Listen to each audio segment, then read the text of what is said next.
گەلانی یابان بەوە ناسراون بەردەوام بزە و زەردەخەنە لەسەر ڕوخساریان دەهێڵنەوە.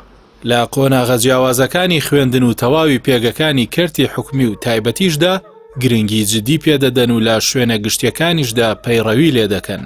بەڵام هاتنی کۆرۆنا و گرتنەبەری ڕێکارە تەندروستیەکان و لەسەر و هەمووشیانەوە بەستنی دەمامک بربەستی بۆ ئەم نەریتەیان دروست کرد.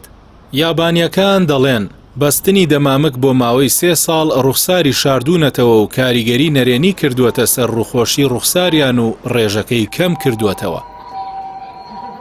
بە پێی پێگەی ئۆدیتی سنترال خەڵکی وڵاتی خۆر واتە یابان چۆنێتی زەردەخەنەیان لەبیر کردووە و ئێستا پێویستیان بە دووبارە خۆڕاهێنانەوە هەیە بۆ ئەوەی لە ڕێگەی ڕوخساریانەوە پەیامی ئەرێنی بۆ بەرامبەر بنێرن. بەهۆی کاریگەری کۆرۆناوە بازاڕی پیشەی مامۆستایان و ڕاهێنەرانی زەردەخەنە گەرم بووە. ژمارەیەکی زۆر بنکەی تایبەت بەو پیشەیە کراوەتەوە و بەشێک لە هاوڵاتیان وەک چارەسەر ڕوویان لێ دەکەن. ناوەندی ئەکابانی بۆ یارمەتی گەوران لە یابان بۆ زەردەخەنە ئاشکرای کردووە دوای ئەوەی حکوومەتی تۆکیۆ لە شوباتی ئەم ساڵدا بڕیاریدا ڕێکاری ماسکردن بەهۆی کۆرۆناوە هەڵبگرێت و خەڵکی ئەتوانن بەبێ دەمامک بچنە شوێنە گشتیەکان. ژمارەی ئەو کەسانەی بە مەبەستی خۆڕاهێنانەوە بۆ زەردەخەنەکردن سەردانی بنکەکەیان کردووە 4.5 زیادی کردووە.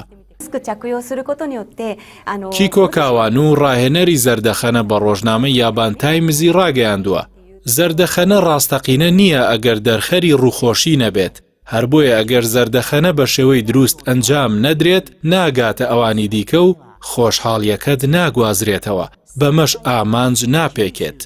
کاوانو ئاشکرای کردووە جگەلەوەی تا ئێستا ڕاهێنانی بە 4,000 کەس کردووە بۆ هونەری زەردەخەنە لەوەتەی لە ساڵی 2017ەوە دەستی بەم پیشە نوێیە کردووە توانیوێتی نزیکەی 700 کەس بۆ پسپۆڕی زەردەخەنە پێ بگەێنێت.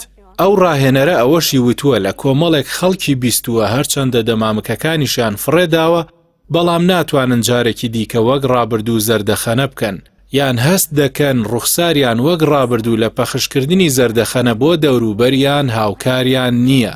شارەزایان پێیان وایە ڕاهێنان لەسەر هونەری زەردەخەنە پێویستە بە پیشەیی ئەنجام بدرێت.